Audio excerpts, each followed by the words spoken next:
Oke, selamat pagi. Assalamualaikum warahmatullahi wabarakatuh. Hari ini teman-teman ketemu lagi di pembelajaran yang kedua. Kemarin kita sudah belajar mengenai perawatan berkala sepeda motor secara SOP dan secara prosedural. Hari ini kita akan melaksanakan masing-masing item yang sudah kita pelajari di pertemuan sebelumnya. Seperti biasa, sebelum kita mulai, ada tahapan-tahapan yang harus kita siapkan terlebih dahulu.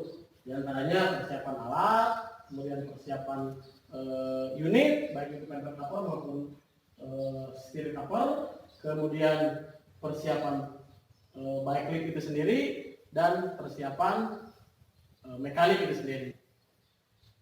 Tanpa basa-basi, teman-teman, kita langsung, karena hari ini kita sudah mulai ke aplikasi. Hari ini kita akan laksanakan 23 poin servis yang akan dilaksanakan. Kebetulan nanti ada peragaan yang kita bisa saksikan bersama. Silakan, bisa dimulai. Teman-teman, hari ini kita mulai dari pelaksanaan servis yang sebenarnya. Silakan bisa dilakukan. Yang pertama yaitu persiapan alat. Persiapan alat dilaksanakan alat-alat apa saja yang perlu disiapkan dalam melaksanakan perawatan berkala. Torsi dan lain sebagainya. Setelah alat siap, kemudian fender cover dipersiapkan karena setiap unit harus benar-benar dilaksanakan secara rapi. Setelah fender cover siap, alat-alat siap, langsung menuju ke unit. Yang pertama dilakukan adalah memasang cover steer dan seat cover.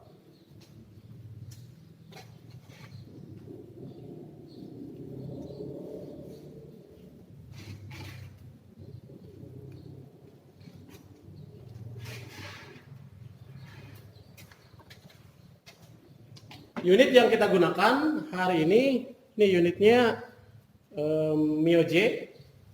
Kebetulan mesinnya sudah injeksi, maka proses pelaksanaannya menggunakan point service untuk mesin injeksi. Setelah koperasi terpasang, alat-alat disiapkan di bawah unit atau di atas bike lift. Nah, seperti ini. Ketika alat-alat sudah disiapkan, kita mulai langsung dari poin pertama. Poin pertama yang dilakukan adalah mengecek bahan bakar dan saluran pernapasan bahan bakar pada tangki.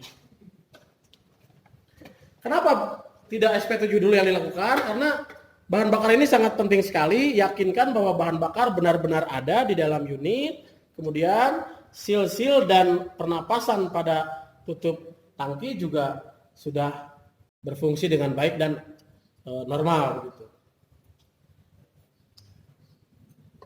Setelah pengecekan tangki beres, langkah berikutnya yaitu memeriksa tegangan baterai dan fuse. Dipastikan tutup cover steer, tutup jok ini dalam keadaan terbuka ketika servis, karena poin-poin pekerjaan kita berada di seluruh area unit kendaraan ini. Berikutnya itu pengecekan tegangan baterai dan fuse. Pastikan selektor yang kita gunakan adalah benar, DC volt, tegangan standar baterai. Kita harus sudah tahu, baru kita mengecek baterai.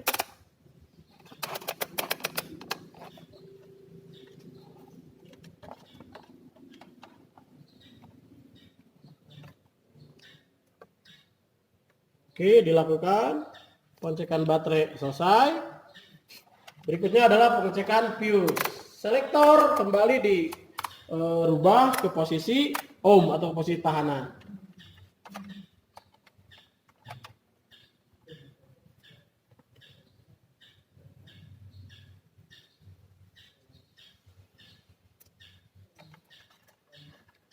Oke, berikutnya ketika baterai oke, fuse sudah oke, tangki sudah oke, baru tahap berikutnya yaitu pemasangan exhaust pada knalpot.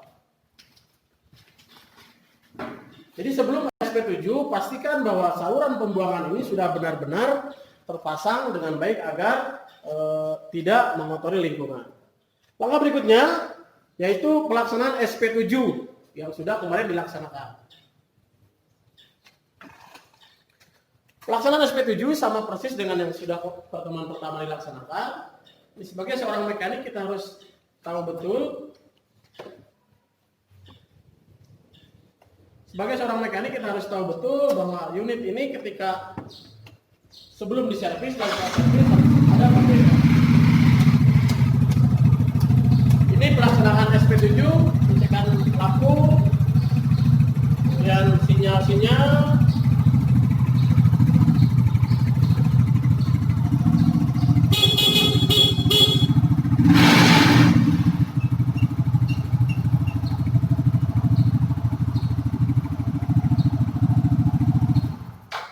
Berikutnya pengecekan fork untuk setir, pengecekan setir.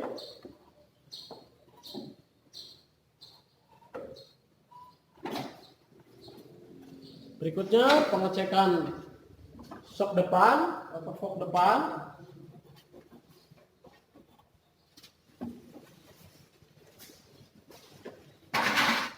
Berikutnya yaitu pengecekan masih shock depan untuk posisi rem depan. Berikutnya shock belakang.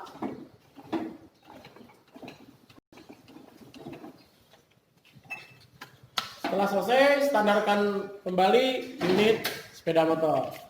Setelah selesai melaksanakan SP7, berikutnya kita mulai pekerjaan servis, yaitu dimulai dari pengecekan putaran roda. Baik roda depan maupun roda belakang. Hati-hati di roda ada alur roda, jadi pemeriksaannya berdasarkan posisi alur roda. Baik depan dan belakang dicek satu persatu. Setelah alur roda selesai, pemeriksaan berikutnya adalah pemeriksaan gerak bebas rem depan dan belakang.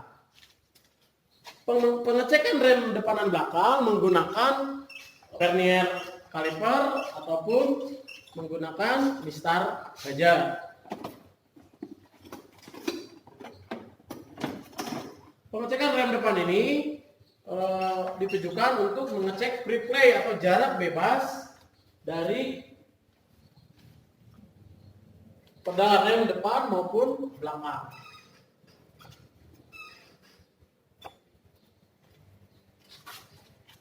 Rem depan dan rem belakang. Setelah selesai rem depan dan rem belakang, memeriksa gerak bebas kemudi.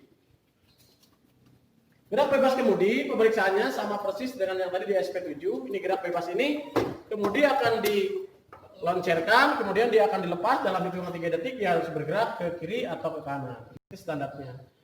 Setelah selesai, berikutnya mengecek minyak, selang, dan kampas rem. Rem depan maupun rem belakang.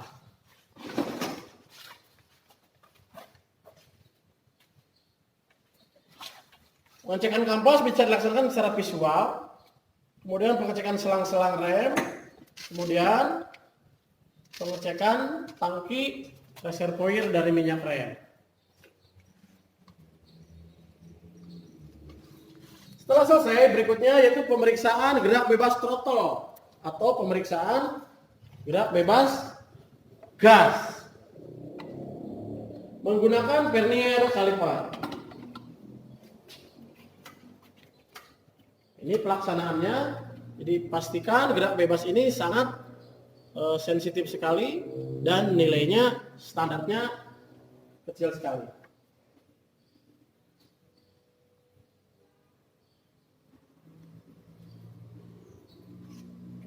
Oke, selesai. Berikutnya, sebelum ke langkah berikutnya, kita ke kuis dulu. Kuis nomor 1. Kuisnya adalah, coba teman-teman sebutkan nilai standar dari masing-masing pemeriksaan yang sudah tadi dilaksanakan. Sekali lagi, Soal kuis nomor pertama yaitu sebutkan nilai-nilai standar dari pekerjaan-pekerjaan yang sudah dilakukan tadi. Gitu ya. Kita lanjut, berikutnya adalah pemeriksaan kuantitas dan kualitas oli mesin.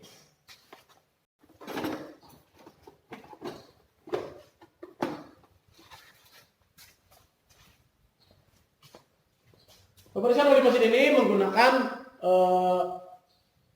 tang kombinasi dan menggunakan obeng. Jangan lupa selalu menggunakan majun.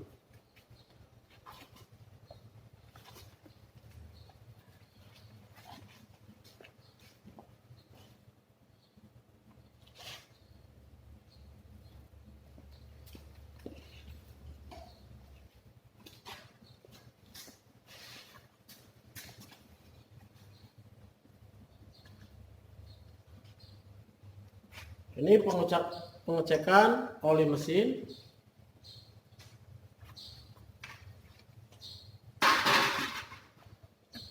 Baik kuantitas maupun kualitas dari oli mesin tersebut.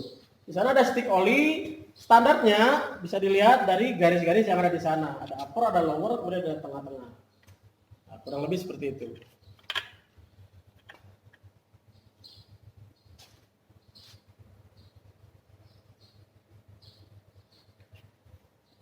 Oke, setelah selesai melaksanakan pengecekan oli mesin, kita lanjut ke pekerjaan berikutnya, yaitu memeriksa busi dan tekanan kompresi. Untuk memeriksa busi dan tekanan kompresi, pastikan fender sudah dalam keadaan terbuka.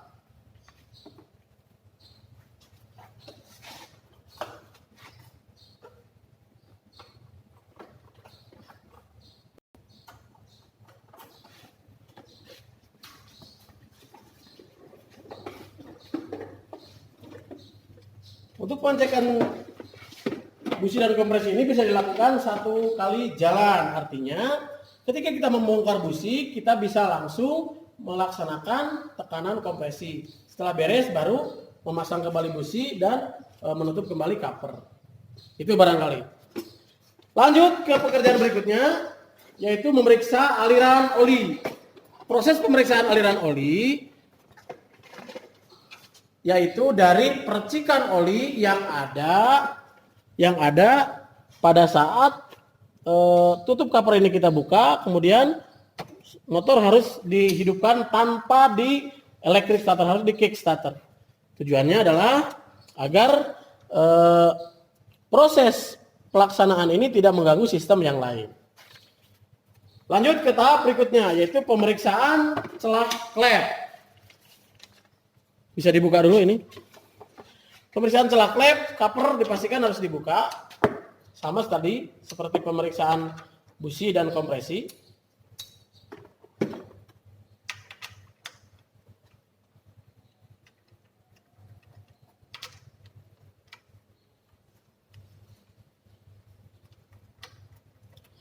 Sambil menunggu membuka tutup silinder head, kita lanjut ke kuis nomor 2. Kuis nomor 2 pertanyaannya adalah, ada berapa filter yang harus dibersihkan pada saat pelaksanaan perawatan berkala sepeda motor? Sekali lagi, kuis nomor 2 yaitu ada berapa filter yang harus dibersihkan pada saat perawatan berkala sepeda motor. Kita lanjut ke proses pemeriksaan celah klep. Ingat, klep ini hanya diperiksa.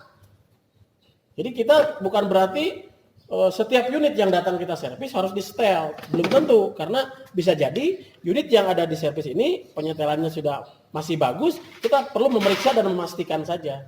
Proses pelaksanaannya sama seperti di teori sebelumnya, topkan mesin terlebih dahulu, baru penyetelan setel klep, baik yang in maupun yang X, seperti itu. Setelah selesai diperiksa, menggunakan puller gauge. Standar celah klep nanti bisa dicek di buku manual. Setelah ini dicek, diperiksa celahnya, kemudian tutup kembali.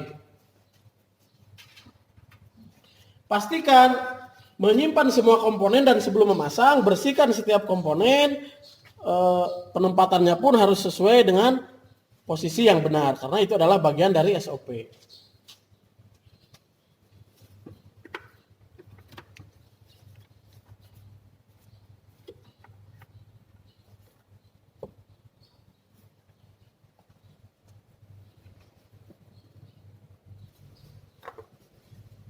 Sambil nunggu pemasangan silinder head, kita ke baterai.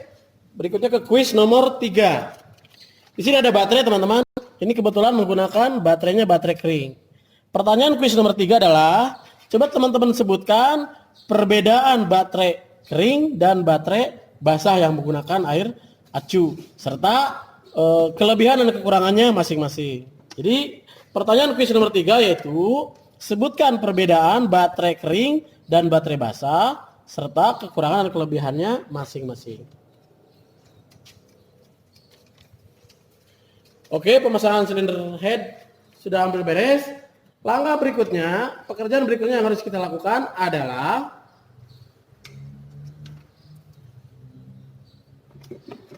untuk pengencangan jangan lupa di momen. Kalaupun tidak di momen, dipastikan menggunakan pengencangan yang cukup. Artinya jangan sampai bocor. Kalau ini pengencangannya tidak terlalu keras atau masih longgar, dia akan berbunyi seperti mendesis. Nah, ini biasanya dari packing yang terlipat atau pengencangan baut-baut yang memang masih kurang begitu.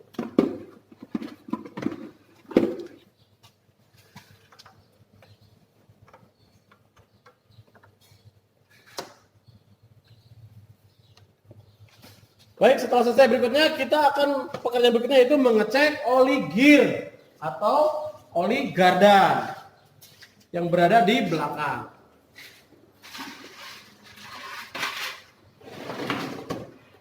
Dipastikan ketika kita bekerja, tools atau alat-alat yang ada, baik baki maupun alat-alat untuk pekerjaan kita selalu berada di atas bike lip dan di bawah unit. Sehingga tinggal bergeser saja. Inilah cara pemeriksaan kualitas dan kuantitas oli gear belakang, CVT. Karena unit yang kita servis adalah unit CVT hari ini.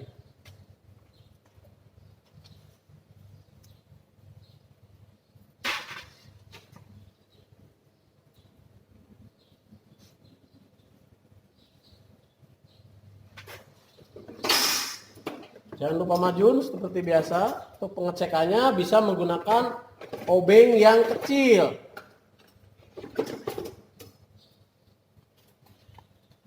Dibersihkan terlebih dahulu obengnya, kemudian obengnya dimasukkan ke dalam lubang oli gardan, kemudian dicek baik kualitas, kekentalan maupun kebersihannya. Kalau memang masih bagus, berarti tidak perlu ditambah.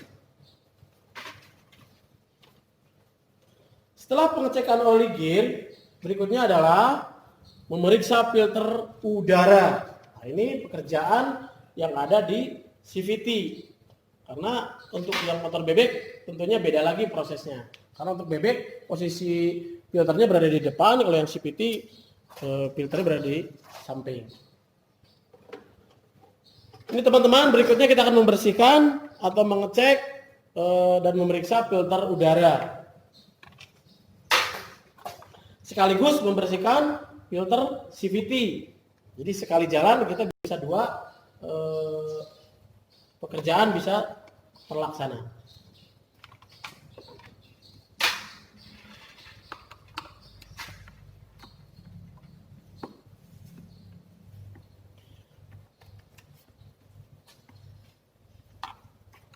Baik, sambil menunggu membuka cover filter, berikutnya adalah kuis nomor 4. Kuis nomor 4 adalah ketika menggunakan alat untuk mengecek tekanan ban. Nah, alat apakah yang digunakan serta berapa tekanan standar untuk ban depan dan ban belakang. Sekali lagi, pertanyaan kuis nomor 4. Ketika kita akan melaksanakan pengecekan tekanan ban, alat apakah yang digunakan dan berapa tekanan standar masing-masing ban depan dan ban belakang sepeda motor. Nah, ini yang sudah dikeluarkan adalah filter CVT. Yang ini filter CVT yang akan kita bersihkan. Kemudian ada lagi di sini nanti filter udaranya.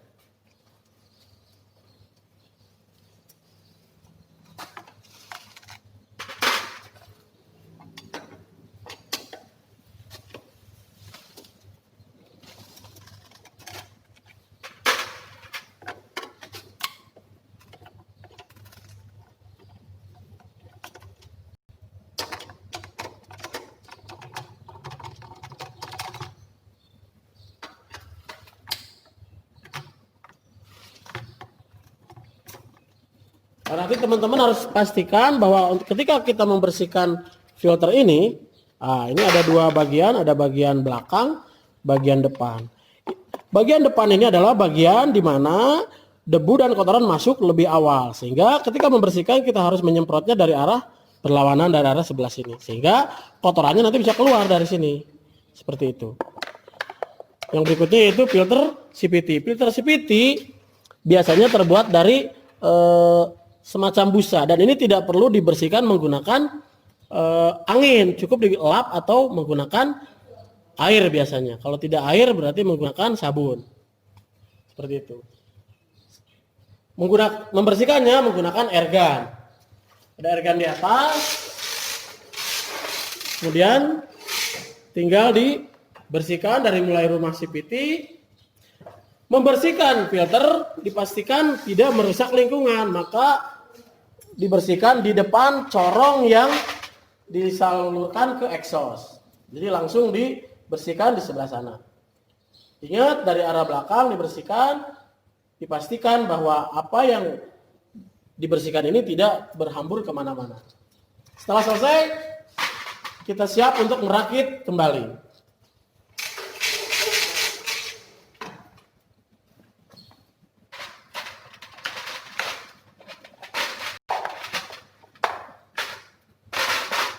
Selesai pembersihan filter, kita akan merakit kembali baik filter udara maupun filter CPT.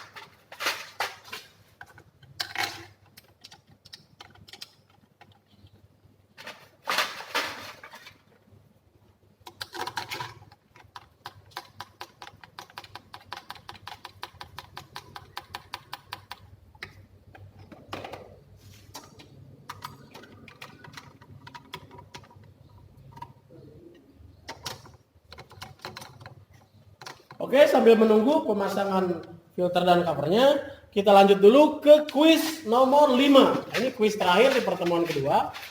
Kuis nomor 5 adalah pada proses pelaksanaan perawatan berkala,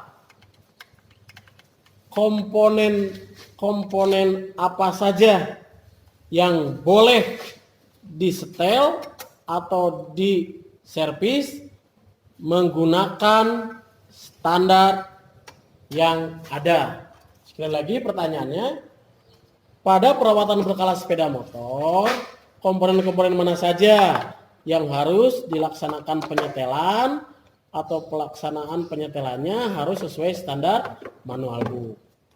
Itu kuis nomor 5. Jadi teman-teman nanti ketika sudah selesai menonton video ini bisa langsung mengisi 5 pertanyaan kuis yang tadi sudah dikemukakan.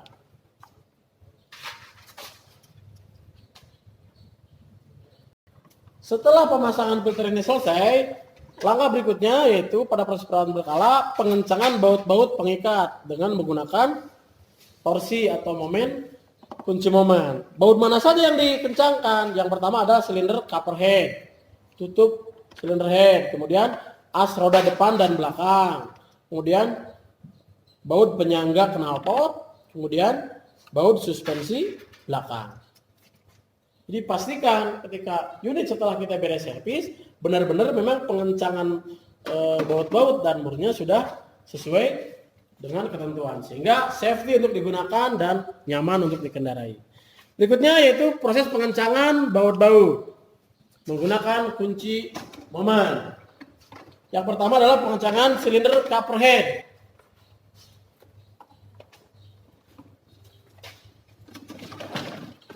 Atau pengencangan tutup kepala silinder. Dipastikan menggunakan kunci momen yang baik, penyetelan kunci momennya juga dengan baik sesuai standar di buku manual.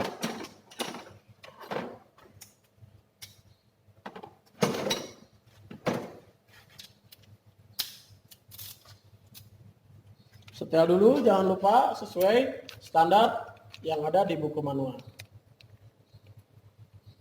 Kalau sudah setel kunci momen, kunci kembali dan bisa dilaksanakan untuk pengencangan. Pengencangannya sampai terbunyi klik.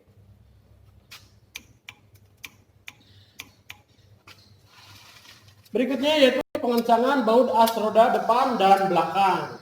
sama masih menggunakan kunci torsi dan kunci ring. Ini harus 2.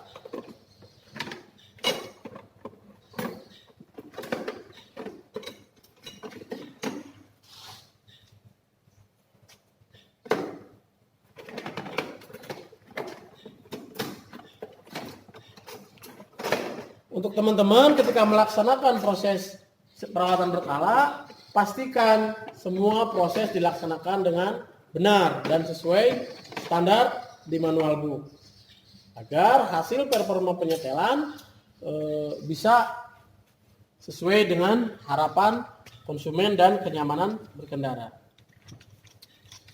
Jangan lupa setel kembali kunci momen.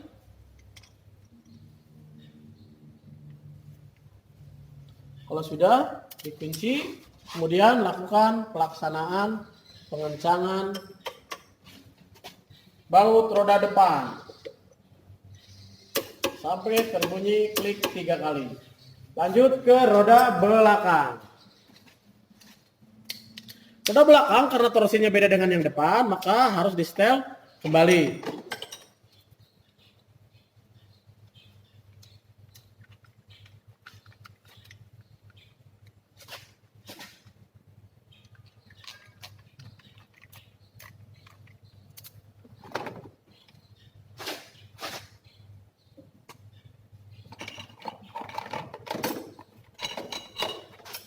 Coba dilakukan tanpa menggunakan alat-alat yang sensitif. Jadi prosesnya kurang lebih sama tadi. Jadi yang dikencangkan roda depan, belakang, kemudian baut penyangga suspensi, itu prosesnya kurang lebih sama penggunaan kunci meman seperti tadi. Teman-teman tinggal klik-klik saja. Lanjut ke tahap berikutnya, yaitu setelah selesai semua, ini baru melaksanakan SP7. Selesai semua, setelah dimomen semua pekerjaan, kemudian alat-alat disimpan di tempatnya, lakukan SP7 sebelum membongkar si cover nantinya. Unit sudah selesai diservis.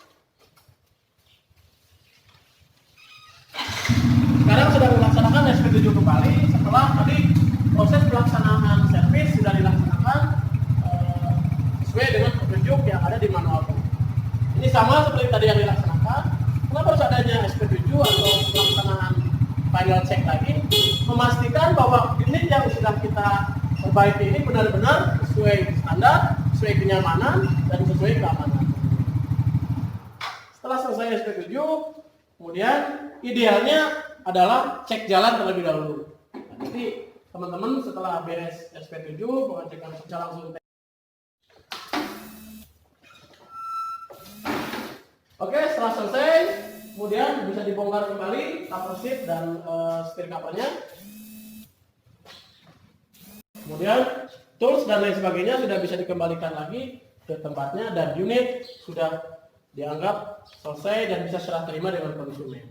Nah, itu teman-teman proses pelaksanaan perawatan berkala di sepeda motor. Pertemuan hari ini kita tadi ada 5 kuis yang harus teman-teman selesaikan. Kemudian juga tadi proses pelaksanaan sudah detail sekali satu persatu. Mohon tetap semangat untuk belajar. Kita ini masih banyak pekerjaan yang belum terlaksana.